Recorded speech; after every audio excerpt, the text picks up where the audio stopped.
Ketika seorang legenda sepak bola dengan nama sebesar Zinedine Zidane diumumkan sebagai pelatih Real Madrid pada Januari 2016, dunia fans Madrid seakan terbelah. Bagaimana mungkin seseorang yang baru saja menutup karier gemilang sebagai pemain, tanpa pengalaman nyata melatih di level tertinggi, dipercaya memimpin klub sebesar Real Madrid? Keputusan ini seperti berjudi di atas meja dengan taruhan nama besar klub, reputasi pemain, dan ekspektasi jutaan penggemar di seluruh dunia. Namun, itulah Real Madrid, klub yang selalu mendambakan trofi, selalu haus akan kesempurnaan, dan tak pernah takut mengambil risiko besar untuk mendapatkan hasil yang lebih besar. Di bawah bayang-bayang kekacauan era Rafael Benitez, tim ini tak hanya kehilangan arah, tetapi juga kehilangan identitasnya. Pemain bintang yang mulai saling terpecah, fans yang kehilangan kesabaran, dan media yang terus mempertanyakan setiap keputusan di ruang direksi. Zidane bukan hanya harus membawa kembali stabilitas, tetapi juga memenuhi tuntutan yang tidak pernah berkurang, membawa trofi Liga Champions ke Santiago Bernabeu. Inilah awal dari kisah yang tak disangka-sangka. Zinedine Zidane, yang banyak orang anggap terlalu hijau untuk pekerjaan ini, mengubah keraguan menjadi keyakinan, membangun kembali kebanggaan klub, dan menciptakan era kejayaan baru di sepak bola Eropa. Bagaimana seorang pria yang tampak begitu tenang dan sederhana mampu membawa tim dengan ego sebesar galaksi menuju kesuksesan yang belum pernah terjadi sebelumnya? Apa rahasia dari pendekatan Zidane yang membuat Real Madrid begitu tangguh bahkan ketika menghadapi tekanan terbesar? Dalam video ini, kita akan menyelami perjalanan Zidane dari awal perjalanannya sebagai pelatih, bagaimana ia membalikkan situasi krisis menjadi momen keemasan, hingga strategi-strategi jenius yang membawa Real Madrid menaklukkan Eropa 3 kali berturut-turut. Ini bukan hanya cerita tentang trofi dan kemenangan, tetapi juga tentang visi, ketenangan, dan kemampuan luar biasa Zidane dalam menghadapi tekanan yang hampir tidak manusiawi. Jika Anda penggemar sepak bola, penggemar Zidane, atau hanya penasaran bagaimana keajaiban ini terjadi, video ini adalah tempat yang tepat untuk Anda. Mari kita bongkar kisah luar biasa di balik nama besar Zinedine Zidane sebagai pelatih. Kisah yang tak hanya mengubah sejarah Real Madrid, tetapi juga sepak bola dunia. Ketika Real Madrid menunjuk Zinedine Zidane sebagai pelatih utama pada Januari 2016, banyak yang menganggap langkah tersebut sebagai perjudian besar. Zidane, meskipun dikenal sebagai salah satu pemain terbaik dalam sejarah sepak bola, masih dianggap hijau dalam dunia kepelatihan.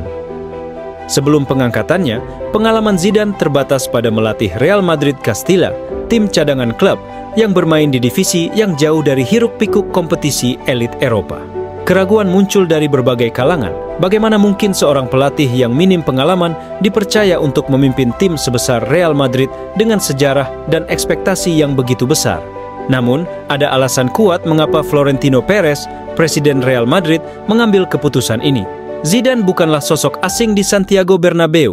Ia adalah bagian dari Galacticos era awal 2000-an, di mana ia menjadi salah satu pilar kesuksesan klub, termasuk membawa trofi Liga Champions ke-9 pada tahun 2002 dengan gol ikoniknya di final melawan Bayer Leverkusen.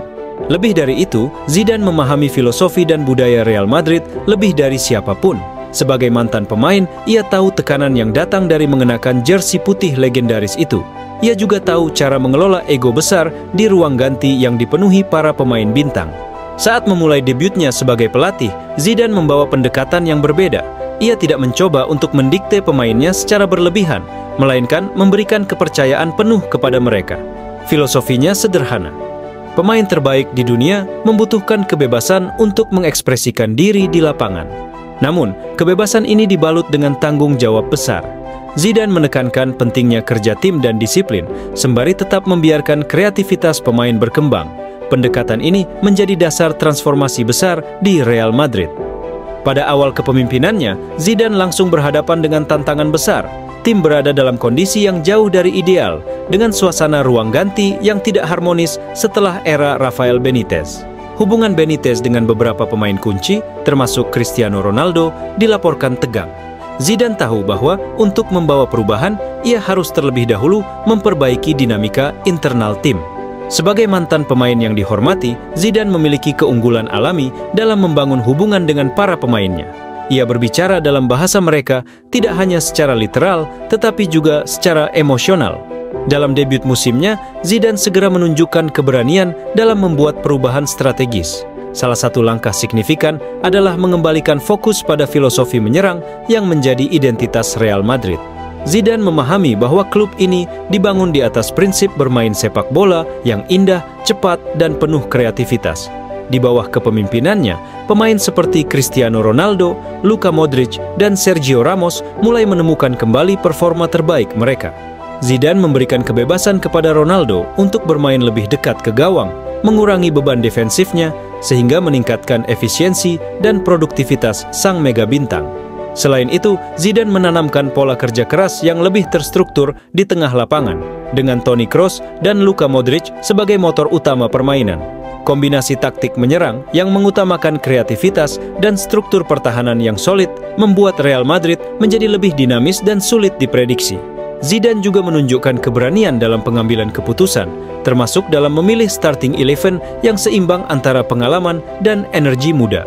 Momentum besar bagi Zidane datang ketika ia berhasil membawa tim meraih kemenangan besar 2-1 atas Barcelona di Camp Nou dalam El Clasico pertamanya sebagai pelatih. Kemenangan ini tidak hanya meningkatkan moral tim, tetapi juga mengirimkan pesan kuat kepada dunia sepak bola. Zidane bukanlah sekadar pelatih transisi, ia adalah sosok yang mampu membawa perubahan nyata. Musim 2015-2016 menjadi babak baru dalam sejarah Real Madrid, tidak hanya bagi klub tetapi juga bagi Zinedine Zidane yang baru menjabat sebagai pelatih utama pada Januari 2016. Bagi banyak orang, penunjukan Zidane dianggap sebagai langkah beresiko. Namun, dalam waktu singkat, ia membuktikan bahwa dirinya tidak hanya membawa karisma sebagai mantan pemain legendaris, tetapi juga memiliki visi dan kemampuan strategis untuk membawa Real Madrid ke puncak sepak bola Eropa. Di Liga Champions, Zidane langsung menghadapi ujian berat. Fase gugur mempertemukan Real Madrid dengan berbagai tim tangguh, namun salah satu pertandingan paling ikonik dari perjalanan tersebut terjadi di babak perempat final melawan Wolfsburg. Pada leg pertama di Jerman, Real Madrid tampil mengecewakan dan kalah 2-0. Kekalahan ini memicu kritik tajam terhadap Zidane dan timnya.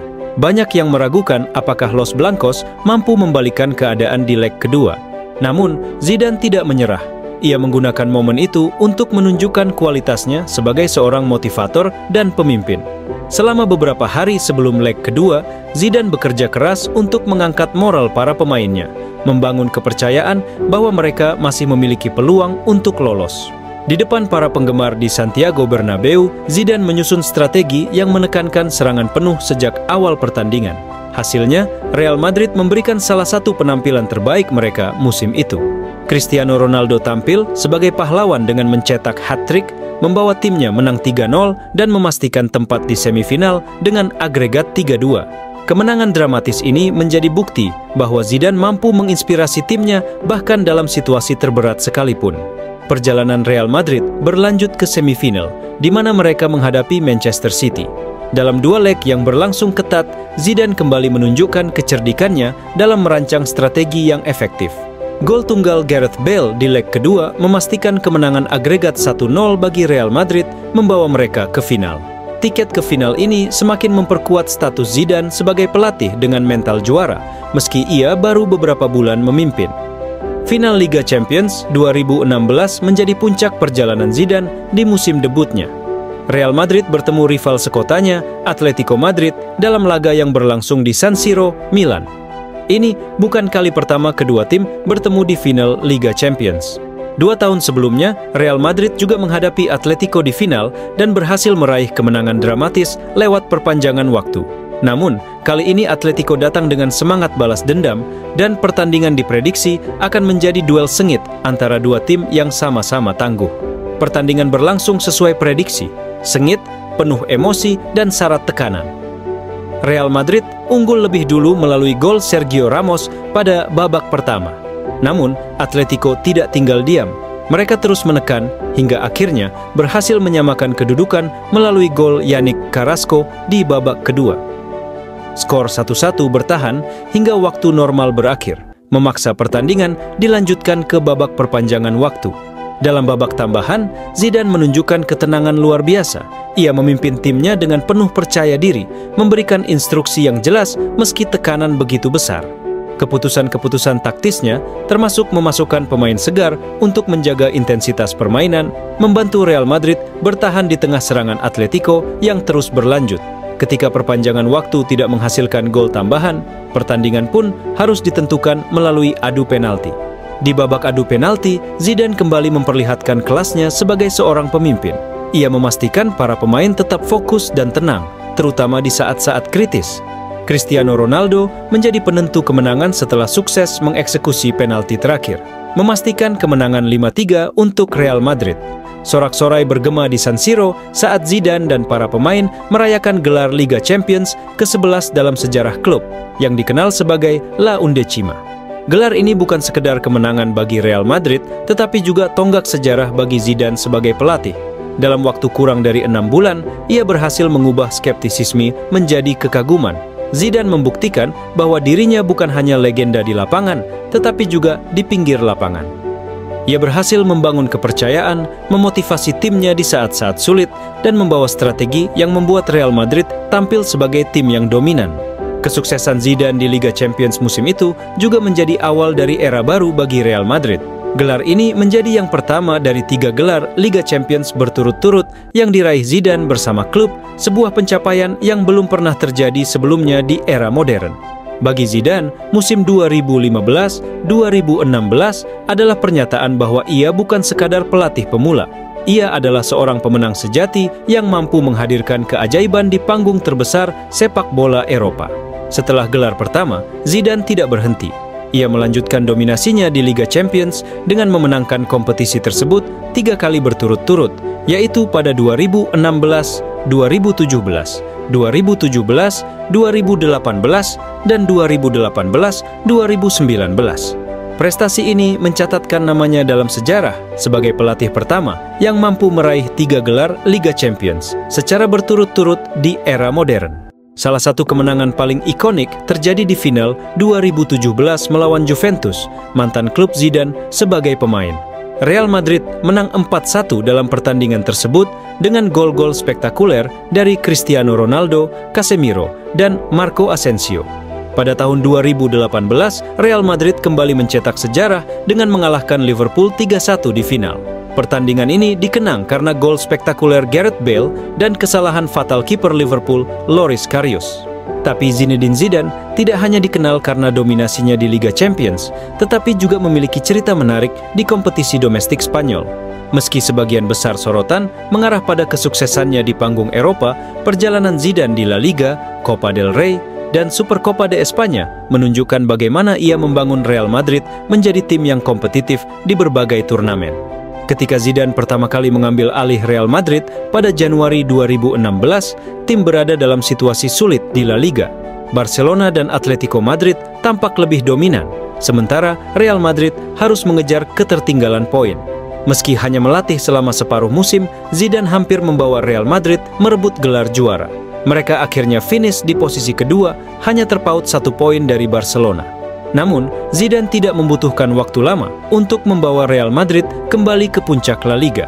Musim 2016-2017 menjadi titik balik bagi Los Blancos di kompetisi domestik. Di bawah kepemimpinannya, Real Madrid tampil konsisten sepanjang musim, memenangkan pertandingan-pertandingan penting melawan rival utama seperti Barcelona dan Atletico Madrid. Mereka menutup musim dengan 93 poin, memastikan gelar La Liga pertama sejak 2012. Gelar ini menjadi awal dari dominasi Zidane di Spanyol. Pada musim berikutnya, Zidane menghadapi lebih banyak tantangan. Meski La Liga tidak selalu menjadi fokus utama karena jadwal padat di Liga Champions, Zidane tetap berhasil menjaga Real Madrid sebagai salah satu tim terbaik di Liga. Ketika Zidane kembali untuk periode keduanya sebagai pelatih pada 2019, ia sekali lagi membawa Real Madrid meraih gelar La Liga pada musim 2019-2020, meskipun kompetisi digelar di tengah pandemi COVID-19. Jika La Liga menunjukkan konsistensi Zidane, maka Copa del Rey menjadi turnamen yang sering menjadi tantangan bagi sang pelatih. Zidane tidak pernah memenangkan gelar Copa del Rey selama masa kepelatihannya di Real Madrid, meskipun ada beberapa momen menarik yang layak dikenang. Salah satu kejadian paling mengecewakan terjadi di musim 2016-2017, ketika Real Madrid tersingkir di perempat final oleh Celta Vigo. Meski tampil gemilang di kompetisi lainnya, Zidane tampaknya kesulitan untuk memberikan prioritas penuh kepada Copa del Rey karena jadwal yang padat. Musim-musim berikutnya pun menghadirkan hasil yang serupa. Pada 2019-2020, Real Madrid tersingkir secara mengejutkan oleh Real Sociedad di babak perempat final. Meskipun memiliki skuad yang mumpuni, Copa del Rey menjadi satu-satunya turnamen domestik yang gagal dimenangkan Zidane selama masa kejayaannya bersama Los Blancos. Meskipun kurang beruntung di Copa del Rey, Zidane selalu menjadikan Supercopa de España sebagai ajang untuk menegaskan status Real Madrid sebagai tim terbaik di Spanyol. Zidane memenangkan gelar Supercopa pertamanya pada musim 2017 ketika Real Madrid menghadapi Barcelona. Dalam pertandingan dua leg yang penuh gengsi, Real Madrid tampil dominan dengan kemenangan agregat 5-1 termasuk kemenangan 3-1 di Camp Nou. Gelar ini tidak hanya menjadi pembuktian Zidane sebagai pelatih yang tangguh, tetapi juga menjadi simbol kekuatan Real Madrid di bawah kepemimpinannya. Supercopa kembali menjadi milik Zidane pada 2020 ketika turnamen ini digelar dengan format baru yang melibatkan 4 tim. Real Madrid mengalahkan Valencia di semifinal dan Atletico Madrid di final, menunjukkan kemampuan mereka untuk tampil solid di situasi tekanan tinggi. Supercopa seringkali dianggap sebagai pembuka musim yang kurang penting, tetapi bagi Zidane, gelar ini menjadi pelengkap perjalanan suksesnya di Spanyol. Salah satu keunggulan Zidane sebagai pelatih adalah kemampuannya dalam manajemen pemain. Ia memiliki hubungan yang luar biasa baik dengan para pemainnya. Cristiano Ronaldo, salah satu bintang utama tim, pernah berkata bahwa Zidane membuat para pemain merasa istimewa. Zidane dikenal sebagai pelatih yang mendukung pemainnya secara emosional, sekaligus mampu mengambil keputusan sulit ketika dibutuhkan. Sebagai contoh, Zidane tidak ragu untuk memberikan kesempatan kepada pemain muda seperti Marco Asensio dan Lucas Vázquez, sambil tetap mengandalkan pemain veteran seperti Luka Modric dan Toni Kroos. Kombinasi antara pengalaman dan darah muda ini menjadi salah satu kunci sukses Real Madrid di bawah kepemimpinannya. Perjalanan Zidane di La Liga, Copa del Rey, dan Supercopa de España menunjukkan sisi yang berbeda dari kepelatihannya. La Liga menjadi simbol konsistensi dan kerja keras. Supercopa menjadi ajang pembuktian kehebatan dalam momen-momen besar. Sementara Copa del Rey menjadi satu-satunya tantangan yang belum berhasil ia taklukkan. Meskipun hasil di Copa del Rey tidak terlalu memuaskan, Zidane tetap dikenang sebagai pelatih yang mampu membawa Real Madrid mendominasi Spanyol. Hubungan antara tiga kompetisi ini membentuk cerita yang memperkuat status Zidane sebagai salah satu pelatih terbaik dalam sejarah klub. Kombinasi keberhasilan di La Liga dan Supercopa serta tantangan di Copa del Rey menjadikan perjalanan Zidane di Real Madrid sebagai kisah yang penuh warna dan inspirasi. Keberhasilan Zidane tidak hanya diukur dari trofi yang ia menangkan, tetapi juga dari dampaknya terhadap sepak bola secara keseluruhan. Ia membuktikan bahwa menjadi pelatih hebat tidak selalu memerlukan pengalaman panjang di bangku cadangan. Karismanya, ketenangannya, dan pemahamannya tentang permainan telah menginspirasi banyak pelatih muda di seluruh dunia. Warisan Zidane di Real Madrid tidak bisa disangkal. Dalam 2 periode kepemimpinannya, ia memenangkan total 11 trofi, termasuk 2 gelar La Liga dan 3 Liga Champions. Zidane juga menunjukkan bahwa seorang pelatih dapat sukses dengan pendekatan yang humanis dan fokus pada kerja sama tim. Zinedine Zidane adalah contoh sempurna dari seorang legenda yang berhasil di 2 dunia, sebagai pemain dan pelatih. Dari seorang anak kecil yang bermain di jalanan Marseille hingga menjadi ikon global, perjalanan Zidane adalah cerita tentang kerja keras, dedikasi, dan kepercayaan diri. Keberhasilannya di Real Madrid, khususnya di Liga Champions, akan selalu dikenang sebagai salah satu pencapaian terbesar dalam sejarah sepak bola. Bagi para penggemar sepak bola, kisah Zidane adalah pengingat bahwa keajaiban bisa terjadi jika Anda percaya pada kemampuan diri sendiri dan tidak takut mengambil risiko. Dan bagi Real Madrid, Zidane akan selalu menjadi lebih dari sekedar pelatih. Ia adalah simbol kejayaan dan kebanggaan. Kalau menurut kamu, bagaimana performa Zidane selama melatih Real Madrid? Coba berikan tanggapanmu di kolom komen.